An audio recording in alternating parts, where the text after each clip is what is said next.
માનનીય અતિથિગણ, વંદનીય શિક્ષકગણ અને મારા વાલા મિત્રો, આજે હું 26મી જાન્યુઆરીને 77 ગણતંત્ર દિવસ ઉજવી રહ્યા છીએ. ત્યારે હું ભારતના એક એવા રાજ્ય વિશે બોલવાની તક મળી છે જેનું નામ લેતા જ શૌર્યમાં લોહી દોડવા લાગે છે. એ ભૂમિ એટલે કે રાજસ્થાન.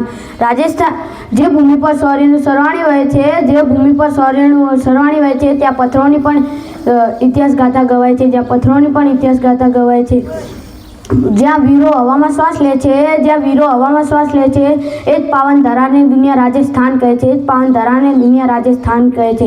રાજસ્થાન એટલે માટીના ઢુવા નહીં પણ બલિદાનની સુગંધ છે. મહારાણા પ્રતાપ જેવા ઘણા યોદ્ધા જેમને અકબર સામે ક્યારેય યુદ્ધ માથું ઝુકાવ્યું ન હતું, પણ ઘાસની રોટલી ખાઈને પણ મેવાડની આન બાન શાન જાળવી રાખી હતી.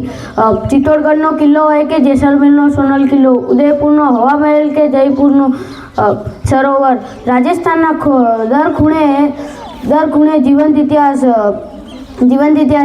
છે.